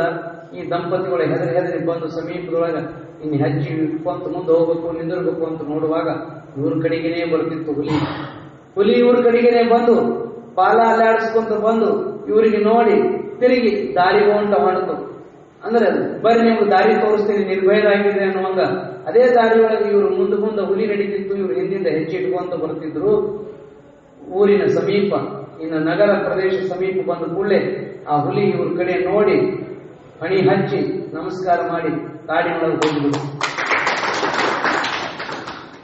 ಈ ಪ್ರಸಂಗ ನಡೆದಾಗ ಆ ದಂಪತಿಗಳಿಗೆ ಪರಮ ಆಶ್ಚರ್ಯ ಆಯಿತು. ವಾಪಸ್ ಎಲ್ಲಿಗೆ ಸಿದ್ಧಾರೂಢರ ಮಠಕ್ಕೆ ಬರುತ್ತಾನ ಅದನ್ನೇ ಸ್ಮರಣ ಮಾಡ್ಕೊಂತ ಬಂದು ಸಿದ್ಧಾರೂಢರ ಮಠದೊಳಗೆ ಬಂದು ಸಾಷ್ಟಾಂಗ ನಮಸ್ಕಾರ ಹಾಕಿ ಗಳವಂತ ಅಳಾಕತ್ರು. ಯಪ್ಪ ನೀ ಯಾವ ರೀತಿ ರಕ್ಷಣೆ ಮಾಡ್ತೀವಿ ಗುರುನಾಥ, ಇಲ್ಲಾಂದ್ರೆ ನಾವು ಹುಲಿಗೆ ಆಹಾರವಾಗಿ ತುತ್ತಾಗಿ ಹೋಗ್ತಿದ್ದೆವು, ಇವತ್ತು ನಾವು ಬದುಕಿಲ್ಲಂದ್ರೆ ಇನ್ನೆಂದು ಆಯುಷ್ಯದೊಳಗೆ ನಾವು ಊರು ನೆನಪು ತೆಗೆಯಂಗಿಲ್ಲ, ಮತ್ತೊಂದೇನು ನೆನಪು ತೆಗೆಯಂಗಿಲ್ಲ, ನಮ್ಗೆ ಯಾವ ಸಂಪತ್ತು ಬೇಡ, ಮತ್ತೊಂದೇನು ಬೇಡ, ನಾವು ಜಗತ್ತಿನೊಳಗೆ ಏನೇನು ಬಯಸುವುದಿಲ್ಲ, ನಿನ್ನ ಪಾದವನ್ನು ಸೇವಾ ಮಾಡುವಂತ ಅವಕಾಶ ಕೊಡು, ಸದಾ ನಿನ್ನ ಪಾದ ಸೇವೆ ಮಾಡ್ಕೊಂಡಿರ್ತೀವಂತ ಆಯುಷ್ಯ ಪರ್ಯಂತ ಪಾದ ಸೇವೆ ಮಾಡ್ಕೊಂಡು ಹೋದಾಗ ಹುಬ್ಬಳ್ಳಿಯೊಳಗೆ ದಂಪತಿಗಳು. ಕಾರಣ ಪರಮಾತ್ಮ ಒಂದು ಸಲ ಮಾತು ಕೊಟ್ಟ, ಸದ್ಗುರುನಾಥ ಒಂದ್ಸಲ ಮಾತು ಕೊಟ್ಟ ಅಂದ್ರೆ ಅದು ಎಂಥ ಪ್ರಸಂಗದಗೂ ಅದು ಎಂಥ ಪ್ರಸಂಗದೊಳಗೂ ರಕ್ಷಣಾ ಕೊಟ್ಟ. ದೈವ ರಕ್ಷಿತಂ ಏವ ಸುರಕ್ಷಿತಂ, ದೇವರು ರಕ್ಷಣಾ ಮಾಡಾಕ ನಿಂತ್ರ ಕೊಲ್ಲವ್ರ್ಯಾ, ಮೈನು ದೇವರೇ ಕೊಲ್ಲಾಕ ನಿಂತಾಗ ಕಾಯವ್ರ್ಯಾ. ರಾವಣನ ರಕ್ಷಣೆ ಮಾಡಕ್ಕೆ ಯಾರು ಇರಲಿಲ್ಲ, ಯಾಕೆ ಕೊಲ್ಲವ ರಾಮನೇ ಇದ್ದ, ಪರಮಾತ್ಮನೇ ಕೊಲ್ಲಲಿಕ್ಕೆ ನಿಂತಾಗ ರಕ್ಷಣೆ ಸಾಮಾನ್ಯ ಏನ್ ರಾವಣ, ದಶಮುಖ ದಶಕಂಠ ರಾವಣ, ಅವನ ಪರಾಕ್ರಮದ ಮುಂದೆ ಯಾರು ಇಲ್ಲ. ಸ್ವರ್ಗಕ್ಕೆ ಏಣಿ ಹಚ್ಚಿ ಕೈಲಾಸಕ್ಕೆ ಏಣಿ ಹಚ್ಚಿ ಪರಮಾತ್ಮನ ಆತ್ಮಲಿಂಗವನ್ನೇ ತಂದಂತಾವ ತಪಸ್ಸು ಮಾಡಿ ತಂದಿದ್ದ. ಆದ್ರೆ ಮುಂದೆ ರಾಕ್ಷಸಿ ವೃತ್ತಿ ಯಾವಾಗ ಆರಂಭ ಆಯ್ತು ಆವಾಗ ಸ್ವತಃ ಪರಮಾತ್ಮನೇ ಕೊಲ್ಲಾಕ ನಿಂತ ರಕ್ಷಣೆ ಮಾಡೋರೆ. ಕಂಸನ ವಧೆ ಮಾಡುವಾಗ ಕೃಷ್ಣ ವಧೆ ಮಾಡ್ಲಿಕ್ಕೆ ನಿಂತಾಗ ರಕ್ಷಣೆ ಮಾಡೋರು ಯಾರು? ಅದಕ್ಕೆ ನಾವು ಯಾವಾಗಲೂ ಭಗವದ್ ಭಕ್ತರಾಗಿ ರಕ್ಷಣೆಯನ್ನು ಪಡಿಬೇಕು ಅಂತ ಇಚ್ಛೆ ಇತ್ತು ಅಂದ್ರೆ ಒಂದು ರೀತಿಯಿಂದ ಅಲ್ಲ, ಎಲ್ಲಾ ರೀತಿಯಿಂದ. ಯಾಕಂದ್ರೆ ಜಗತ್ತನ್ನೇ ಕಾಪಾಡುವಂತ ಪರಮಾತ್ಮನಿಗೆ, ಜಗತ್ತಿಗೆ ಅನ್ನ ಇಟ್ಟು ಸಲುವಂತ ಪರಮಾತ್ಮನಿಗೆ ನಮ್ಮನ್ನು ರಕ್ಷಣೆ ಮಾಡಕ್ಕಾಗೋದಿಲ್ಲ. ಅನಿಸ್ತಿರ್ತದೆ ನಾನೇ ಕಾಯ್ದೆ, ನಾನೇ ರಕ್ಷಣೆ ಮಾಡಿದೆ, ನಾನೇ ಅವ್ರಿಗೆ ಕಾಪಾಡಿದೆ ಅಂತ ನಮಗೂ ನಿಮ್ಗೆ ಎಲ್ಲ ಅನಿಸ್ತಿರ್ತದೆ. ಯಾರು ನಾವು ಕಾಪಾಡೋದು? ನಮ್ಮ ರಕ್ಷಣೆ ಮಾಡ್ಕೊಳ್ಳೋದೇ ನಮಗಿಲ್ಲ, ನಾವು ಇನ್ನೊಬ್ಬರ ರಕ್ಷಣೆ ಹೇಗೆ ಮಾಡ್ತೀವಿ ಹೇಳ್ರಿ? ಯಾರಿಗೆ ಗ್ಯಾರಂಟಿ ಇದೆ ಹೇಳ್ರಿ? ಈಗ ತಗೊಂತೀವ, ನೀವು ಪಕ್ಕ ತಿಳ್ಕೊರಿ, ಜೀವನ ಎಷ್ಟು ಕ್ಷಣಿಕ, ಎಷ್ಟು ನಶ್ವರದ ಅಂದ್ರೆ ಶ್ವಾಸೋಚ್ಛ್ವಾಸ ಕ್ರಿಯಾ ನಡೆದಲ್ಲ. ನಾವು ಮನೆಯಾಗಿದ್ದ ಸ್ವಲ್ಪ ನೆನಪಿಟ್ಕೋಬೇಕು. ಮನೆಯಾಗಿದ್ದಾಗ 4 ಮಂದಿಯಾಗಿದ್ದಾಗ ನಾನೇ ಮಾಡಿದೆ, ನನ್ನಿಂದೆ ಆಯ್ತು, ನಾವೇ ಏನ್ ಭಾವನೆಗಳಿರ್ತಾವ ಸ್ವಲ್ಪ ಕಡಿಮೆ ಆಗ್ಬೇಕು. ಯಾಕಂದ್ರ ನಾವೇನು ಮಾಡಂಗಿದೀವಿ ಹೇಳ್ರಿ? ಬಹಳ ಮನೆಗೆ ಹೋಗ್ತಿರ್ತೀವಿ, ಹೇಳ್ತಿರ್ತಾರ ಅವುಗಳು, ಏನ್ರಪ್ಪ ಈ ಮನೆಗೆ ಏನಿತ್ತು, ನನ್ನ ಲಗ್ನ ಆದಾಗ ಏನು ಒಡಕ್ ಬೋಕಿ ಇರ್ಲಿಲ್ಲ, ನಮ್ಮ ಅತ್ತು 4 ಕೈಸಿ ಅಂತಿರ್ತಾರ. ಏನು ಒಡಕ್ 4 ಬೋಕಿ ಇರ್ಲಿಲ್ಲ ಇವ್ರ ಮನ್ಯಾಗ. ನಾ ಏನ್ ಇವ್ರ ಮನ್ಯಾಗ ಕಾಲಿಟ್ಟೆ, ಇವ್ರ ಮನಿ ಹಾಲು ಉಕ್ಕದಂಗ ಉಕ್ಕೋತ ಬಂತು ನೋಡ್ರಿ ಅಂತ, ಹಾಲು ಉಕ್ಕೋ ಅಂತ ಬಂತು ನೋಡ್ರಿ ಅಂತ ಹೇಳ್ತಾರೆ. ಯಾರು ಕಾಲಿಟ್ಟಾಗ? ಈ ಅವುಗಳು. ನನ್ನ ಕಾಲದಿಂದ ಈ ಮನಿ ಶುದ್ಧ ಆಗಿತ್ತು, ಇಲ್ಲೇನಿತ್ತು ಅಂತ ಅವ್ರು ಅಂತಾರೆ. ಇವನು ಅಂತಿರ್ತಾನೆ ಹೀರೋ, ನಮ್ಮ ಅಪ್ಪನ ಕಾಲಕ್ಕೆ ಏನಿದ್ದಿಲ್ಲ ನೋಡ್ರಪ್ಪ, ಊರಾಗ ಮನಿ ಇದ್ದಿಲ್ಲ, ಅಡವಾಗ ಹೊಲ ಇರ್ಲಿಲ್ಲ, ನಾನು ರೊಟ್ಟಿ ಮ್ಯಾಗ ಅಳಿಸಿನ ರೊಟ್ಟಿ ಮ್ಯಾಗ ನನ್ನ ಕೈಲೇನೆ ಇಟ್ಟೆಲ್ಲ ಆಗ್ಯದ ನೋಡ್ರಿಪ್ಪ ಅಂತ ಇವ ಹೇಳ್ತಿರ್ತಾನೆ. ಏನಾಕಿನ ಕಾಲ್ಗುಣದಿಂದ ಆಗ್ಯದ, ನಿಮ್ಮ ಕೈಗುಣದಿಂದ ಆಗಿದೆ. ಈಗ ಹೇಳ್ಕೊಂಡು ಅಷ್ಟಕ್ಕರ ಸುಮ್ಮಿರ್ತಾನೆ. ಇದೇ ಅಭಿಮಾನ ಹೆಚ್ಚಾಕೊಂತ ಹೋಗ್ತದ. ಮನ್ಯಾಗ ನಾ ಹೇಳಿದ್ದೆ ನಡಿಬೇಕಂತ, ಊರಾಗ ನಾ ಹೇಳಿದ್ದೆ ನಡಿಬೇಕಂತ, ಜಿಲ್ಲಾದಾಗ ನಾ ಹೇಳಿದ್ದೆ ನಡಿಬೇಕು, ಎಲ್ಲರೂ ನಾ ಹೇಳಿದ್ದೆ ಕೇಳಬೇಕಂತ ಭಾವನೆಗಳು ಆರಂಭ ಆಗ್ತವೆ. ಯಾಕೆ? ಅಭಿಮಾನ. ಅಭಿಮಾನ ಒಳಗೆ ಅಭಿಮಾನ ಅಹಂಕಾರ ಬೆಳೀತದ, ಎಲ್ಲವೂ ನಾ ಹೇಳ್ದಂಗೆ ನಡಿಬೇಕು, ನಾ ಹೇಳಿದ್ದೆ ಎಲ್ಲರೂ ಕೇಳಬೇಕಂತ ಭಾವನೆಗಳು ಬರ್ತಾವ. ಎಲ್ಲಿ ಸಾಧ್ಯ ಅದ? ಕೇಳಿದ್ರು ಜಗತ್ತು ಕೇಳಂಗಿಲ್ಲ ಅಂತಲ್ಲ, ನಿನ್ನ ಇಂದ್ರಿಯಗಳು ನೀ ಹೇಳಿದ್ದು ಕೇಳ್ತಾವೇನು? ನೀನು ಕಣ್ಣು ನೀ ಹೇಳಿದ್ದು ಕೇಳ್ತದ, ನಿನ್ನ ಕಿವಿ ನೀ ಹೇಳಿದ್ದು ಕೇಳ್ಯದ ಬೇಡ, ನಿನ್ನ ಮನಸ್ಸು ನೀ ಹೇಳದಂಗೆ ಕೇಳ್ಯದ. ಒಂದು ಕ್ಷಣ ಮನಸ್ಸನ್ನು ನಿಲ್ಲಿಸಿ ನೋಡು ಸಾಕಂತಿತ್ತು. ನಮ್ಮ ಇಂದ್ರಿಯಗಳ ಕೇಳಾಗಿಲ್ಲ, ನಮ್ಮ ಮನಸ್ಸು ಕೇಳಾಗಿಲ್ಲ, ಇನ್ನೆಲ್ಲರೂ ಕೇಳ್ಯಾರ. ನಿಮ್ಮದೇ ಶರೀರ ಅಲ್ರಿ, ನಿಮ್ಮ ಶರೀರ ನೀವು ಹೇಳಿದ ಕೇಳಬೇಕಂದ್ರೆ ಕಣ್ಣು ನಿಮ್ಮನ್ನೇ ಅದಾವಲ್ಲ, ಬುದ್ಧಿ ಬಂದ್ ಮಾಡ್ರಿ. ಕುಂತೀವಲ್ಲ ನಾವೆಲ್ಲ, ಕಣ್ಣು ನಮ್ಮನ್ನೇ ಅದಾವಲ್ಲ, ಕಣ್ಣು ನಿಮ್ಮನ್ನೇ ಅದಾವ ಅಂತಂದ್ರೆ ಮಂಗಳಾರತಿ ಆಗುತ್ತಾನ ಕಣ್ಣು ಬಡಿಬ್ಯಾಡ್ರಿ, ಕಣ್ಣು ಬಡಿಬ್ಯಾಡ್ರಿ, ಒಂದು 5 ನಿಮಿಷ ಬಡಿಬ್ಯಾಡ್ರಿ. ನಮ್ಮನ್ನೇ ಅದಾವಲ್ಲ, ಬಡಿಬ್ಯಾಡ್ರಿ. ನಿಮ್ ಕಣ್ರೆಕ್ಕೆ ನೀವು ಹೇಳಿದ್ ಕೇಳಾಗಿಲ್ಲ, ಮಗನ ಹೇಳಿದ್ ಕೇಳಿ, ಸೊಸಿನ ಹೇಳಿದ್ ಕೇಳಿ, ಮಗೇನಿನ ಹೇಳಿದ್ ಕೇಳಿ, ನಾವ್ ಹೇಳಿದ್ ಎಲ್ಲರೂ ಕೇಳ್ಬೇಕಂತೀವಿ, ನಮ್ಮ ಕಣ್ರೆಕ್ಕೆ ನಾವ್ ಹೇಳಿದ್ ಕೇಳಂಗಿಲ್ಲ. ಕಣ್ಣು ನಿಮ್ಮನ್ನೇ ಅದಾವಲ್ಲ, 1-2 ದಿನ ನಿದ್ದೆ ಮಾಡ್ಬೇಕು, ಗೊತ್ತಿಲ್ಲದೆ ಮುಸ್ತಾವ ತಪ್ಪನೆ. ಯಾಕ್ರಿ? ನೀವ್ ಹೇಳಿದ್ ಕೇಳ್ಬೇಕಾದ್ರೆ 1-2 ದಿವಸ ಊಟ ಮಾಡ್ಬೇಕು, ಸಾಧ್ಯ ಅದ? ಬೇಡಪ್ಪ, 1-2 ದಿನ ಮೂತ್ರ ವಿಸರ್ಜನೆ ಮಾಡ್ಬೇಡ, ಆಗ್ತದೆ? ಸಾಧ್ಯ ಆಗ್ತದೆ? ಯಾವುದು ನಮ್ಮ ಕೈಯೊಳಗಿಲ್ಲ, ಎಲ್ಲವೂ ಪರಮಾತ್ಮನ ಅಧೀನದ. ಊಟ ಮಾಡುದು ಅಟ್ಟೆ ನಿಮ್ ಕೈಯಾಗದ, ಹೊಟ್ಟಿ ಒಳಗೆ ಕುಂತು ಕರಗಿಸೋರು ಯಾರು? ನೀವೇನಾದ್ರೆ ಒಳಗ ಒಂದು ಇಂಜಿನ್ ಇಟ್ಟರೆ ಅಥವಾ ಕರೆಂಟ್ ಹೋದಾಗ ಹೆಂಗ್ ಜನರೇಟರ್ ಹಚ್ತೀರ, ಹಂಗೆ ಇಲ್ಲೇನು ಜನರೇಟರ್ ಹಚ್ಚಿರ. ಪರಮಾತ್ಮ ಉಣೋರು ಮಾತ್ರ ಕೆಲಸದ, ಹೊಟ್ಟಿ ಒಳಗಿಂದ ಕರಗಿಸೋದು ಪರಮಾತ್ಮನೇ ಕರಗಿಸ್ತಾನ. ಶರೀರ ತುಂಬೆಲ್ಲ ರಕ್ತ ಮಾಡುವುದು ಅದವು, ಮಾಂಸ ಮಜ್ಜೆಗಳನ್ನು ಮಾಡವು ಪರಮಾತ್ಮ. ಶರೀರದೊಳಗೆ ಏನ್ ನಡೀತದೆ ಎಲ್ಲ ಕ್ರಿಯೆಯು ಪರಮಾತ್ಮನ ಅಧೀನದ, ನಮ್ಮ ಅಧೀನ ಯಾವುದೂ ಇಲ್ಲ. ಅದಂತೀರಿ ಈಗೇನು ಶ್ವಾಸೋಚ್ಛ್ವಾಸ ನಡೆದದಲ್ಲ, ಶ್ವಾಸ ಹೊರಗೆ ಹೋಗಿದ ಶ್ವಾಸ ಹೊರಗೆ ಹೋಯ್ತಂತ ಇಟ್ಕೋರಿ, ಅವರದ್ದ ಹೋಗಿ ಪೊಲೀಸ್ ಸ್ಟೇಷನ್ದಾಗ ಕೇಸ್ ಕೊಡ್ತೀನಿ ಅದ್ರ ಮೇಲೆ. ನಾ ಹೇಳಿ ತಿಳಿತಿಲ್ಲ, ಪ್ರಾಣ ನಡೆದಲ್ಲ, ಈಗ ಶ್ವಾಸೋಚ್ಛ್ವಾಸ ಕ್ರಿಯೆ ನಡೆದಲ್ಲ, ಒಳಗೆ ಹೋದಿದ್ದು ಅಲ್ಲೇ ರೊಕ್ಕಾಸ್ತಂದ್ರೆ ಏನ್ ಕೇಸ್ ಹಾಕಂಗಿದ್ರಿ ಯಾರ ಮ್ಯಾಗ? ಬೇಡ, ಹೊರಗೆ ಹೋದ ಶ್ವಾಸ ಹೊರಗೆ ಹೋಯ್ತಪ್ಪ, ಏನ್ ಕೇಸ್ ಹಾಕ್ಲಕ್ ಬರ್ತದೆ ಯಾರ ಮ್ಯಾಗ? ಶ್ವಾಸ ತಗೊಂಡು ಶ್ವಾಸ ಬಿಡು ಅಧಿಕಾರ ನಿನಗಿಲ್ಲ. ಓ ಪುಣ್ಯಾತ್ಮ, ಜಗತ್ತಿನೊಳಗೆಲ್ಲ ನಾನೇ ಮಾಡ್ತೀನಿ, ನನ್ನಿಂದೆ ಆಗಬೇಕು, ನಾ ಮಾಡಿದ್ದೆ ನಡೆದಂತ ನೀನು ಭ್ರಾಂತಿ ಒಳಗೆ ಕುಂತಿಯಲ್ಲ, ಏನು ಸಾಧ್ಯ ಅದ ನಿನ್ನಿಂದ? ಏನ್ ಸಾಧ್ಯ ಅದ? ಭಾರಿ ವಜ್ಜಿ ಎತ್ತಾನಂತ ತಿಳ್ಕೊಂಡು ಅವನಿಗೆ ಪ್ರಶಸ್ತಿಗಳು ಕೊಡ್ತಾರ. ಬಾಡಿ ಬಿಲ್ಡರ್ ಇರ್ತಾರಲ್ಲ, ವಜ್ಜಿ ಎತ್ತವರು, ಕರ್ಣ ಮಲ್ಲೇಶ್ವರಿ ವಜ್ಜಿ ಎತ್ತಿಳಲ್ಲ, ಮತ್ತೆ ಈಗ ಯಾರ್ಯಾರ ಇರ್ಬೇಕು ಅಂತ ಪೈಲ್ವಾನ್ರು. ನಿಮ್ಮ ಊರಾಗೂ ಯಾವ್ದೋ ಕಾರುಣಿಗೆ ಹೊಳಕ್ಕೆ ಗುಂಡು ಎತ್ತು, ಉಗಾದಿ ಹಬ್ಬಕ್ಕೆ ಅದು ಗುಂಡುಗಲೆ ಎತ್ತವ್ರು ಇರ್ಬೇಕಲ್ಲ, ಗುಂಡು ಎತ್ತು ಎಲ್ಲ ಊರ ನಡೀತು. ಕುಂಟಲ್ ಗಟ್ಲೆ ಹೊರತಾರ, ತಾಕತ್ತದ ಅಂತ ಪ್ರಶಸ್ತಿ ಕೊಡ್ತಾರ, ಬಹುಮಾನ ಕೊಡ್ತಾರೆ, ಏನೆಲ್ಲ ಕೊಡ್ತಾರ. ಏನೆಲ್ಲ ಪ್ರಯೋಗ ಮಾಡಿ ಮನುಷ್ಯ ಮಾಡ್ಬೇಕು, ಚಲೋ ಅವೆಲ್ಲ ಆರೋಗ್ಯಕ್ಕೆ ಒಳ್ಳೇದು. ಆ ಮಾತು ಬೇರೆ, ನನಗೆ ಅದು ಬೇಡ, ಅದು ಕೆಟ್ಟ ಅಂತ ಹೇಳೋ ಉದ್ದೇಶ ಇಲ್ಲ, ಬಹಳ ಒಳ್ಳೇದು, ನಡಿಬೇಕು ಅವೆಲ್ಲ. ಆದ್ರ ಕುಂಟಲ್ ಚೀಲ ಎತ್ತವ, ಕುಂಟಲ್ 2 ಕುಂಟಲ್ ಕಲ್ಲು ಎತ್ತವ, ಹೊಡಿತಪ್ಪಲಕ್ವ. ಚರಿಗೆ ಎತ್ತುವ ತಟ್ಟುಳಿಲಿ, ಕೈನೇ ಎತ್ತಂಗಿಲ್ಲ ಮ್ಯಾಲ. ನನ್ನ ಕೈ ಮ್ಯಾಗ ನಾ ದುಡ್ದೀನಿ, ನನ್ನ ರೊಟ್ಟಿ ಮ್ಯಾಗ ದುಡ್ದೀನಿ, ನಾನೇ ಮಾಡೀನಿ ಅಂತ ಅಲ್ಲ, ಎತ್ತು ಕೈ ನೋಡು, ಸಾಧ್ಯ ಅದ? ನಿನ್ನ ಕೈಯಾಗೆ ಏನೂ ಇಲ್ಲ ಪುಣ್ಯಾತ್ಮ. ಪರಮಾತ್ಮ ಏನೋ ಶರೀರ ಕೊಟ್ಟಾನ, ಒಳಗೆ ರಕ್ತ ಪರಿಚಲನ ಆಗುವಂಗಿಟ್ಟಾನ, ಹೃದಯ ಪಂಪ್ ಆಗುವಂಗ ಮಾಡ್ಯಾನ, ಶ್ವಾಸೋಚ್ಛ್ವಾಸ ಕ್ರಿಯೆ ಮಾಡುವಂಗ ಮಾಡ್ಯಾನ, ಕಿಡ್ನಿ ಲಿವರ್ ಎಲ್ಲ ಫಂಕ್ಷನ್ಸ್ ಚೆನ್ನಾಗಿ ನಡೆಯುವಂಗಿಟ್ಟಾನ. ಅವ ಎಲ್ಲಿ ತನ ಚಂದ ನಡೆಸ್ತಾನ, ಅಲ್ಲಿ ತನ ನೀನು ಒಂದಿಟ್ಟು ಚಂದ ನಡಿ ಬದುಕು ಜಗತ್ತಿನೊಳಗೆ. ಮಾಡಬಾರ್ದು ಓಟು ಎಲ್ಲ ಅಲ್ಲದಾಟ ಆಡ್ಕೋತ ಹೊಂಟೆ ಅಂದ್ರೆ ಎಲ್ಲಿ ಪರಮಾತ್ಮ ಮೆಚ್ಚಬೇಕಂದ್ರೆ ಎಲ್ಲಿ ಸಾಧ್ಯ ಇರ್ತದ? ಪರಮಾತ್ಮನ ಕೃಪಾ ಆಗ್ಲಿ ಅಂದ್ರೆ ಎಲ್ಲಿ ಸಾಧ್ಯ ಇರ್ತದ? ಅವ ಕೊಟ್ಟದ್ದು ಅವನಿಗಾಗಿ ಚೆನ್ನಾಗಿ ಬಳಸು, ಇಲ್ಲಾಂದ್ರೆ ಕೆಡಿಸಿ ಕೊಟ್ಟಿ ಅಂತಂದ್ರೆ ಏನಾಗ್ತದ? ಕುಡಿಬಾರದು ಕುಡಿದು, ತಿನ್ನಬಾರದು ತಿಂದು, ಎಲ್ಲ ಕೆಡಿಸಿ ಪರಮಾತ್ಮನಿಗೆ ಕೊಟ್ರ ಅವ ಏನಂತಾನ? ನಮ್ಮೆಲ್ಲ ಹೇಳ್ದ, ನಮ್ಮ ಮೊದಲಿಗೆ ಒಂದು ಕತೆ ಹೇಳ್ಕೊಂಬಂದೆ.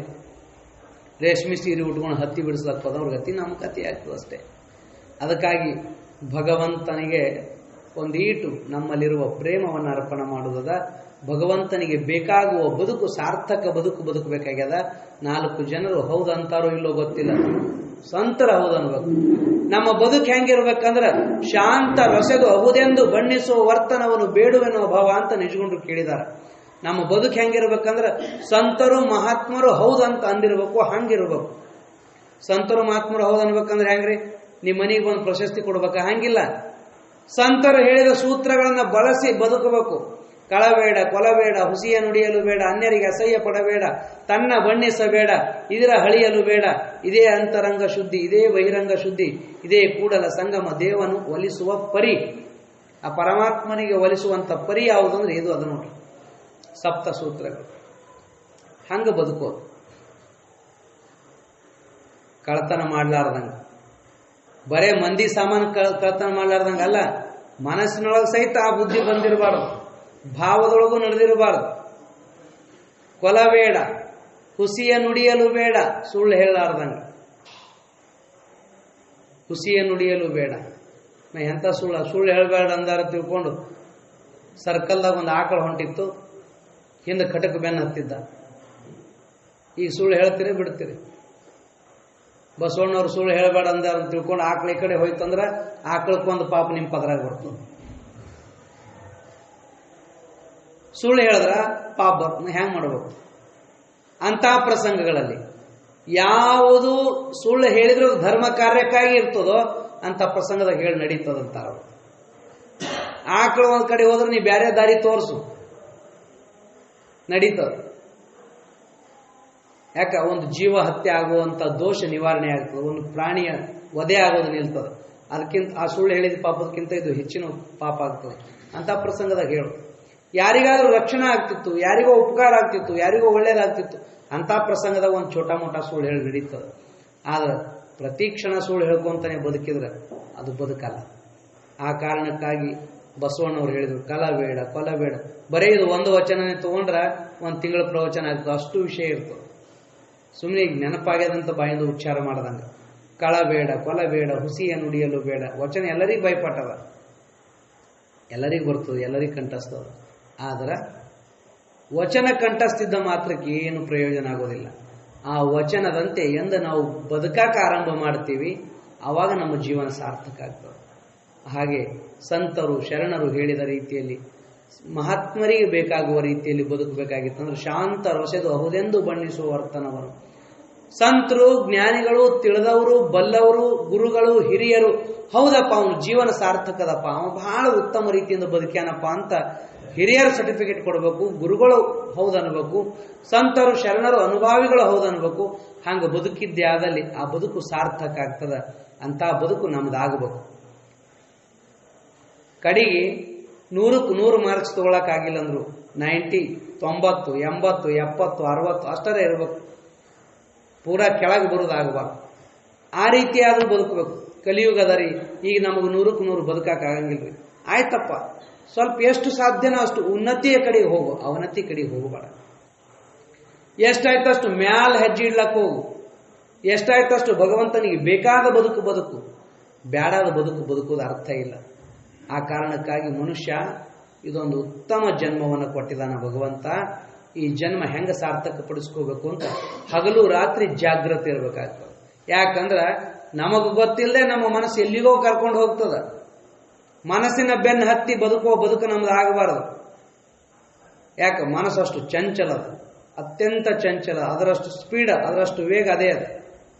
ಅಂತ ಚಂಚಲವಾದ ಮನಸ್ಸಿನ ಬೆನ್ನು ಹತ್ತದೆ ನಾವು ಒಂದೀಟು ಮನಸ್ಸನ್ನು ನಿಗ್ರಹದೊಳಗಿಟ್ಕೊಂಡು, ನಮ್ಮ ಇಂದ್ರಿಯಗಳನ್ನು ವಶದಲ್ಲಿ ಇಟ್ಟುಕೊಂಡು ಪರಮಾತ್ಮನಿಗೆ ಬೇಕಾದ ಬದುಕು ನಾವು ಬದುಕಿದ್ದೆ ಆದ್ರೆ ಅದು ವೀರಭದ್ರೇಶ್ವರ ಕುಲದೇವ ಅಂತ ನಾವೇನು ಆರಾಧಿಸ್ತೀವಿ, ಆ ವೀರಭದ್ರೇಶ್ವರ ಹೌದಂತ.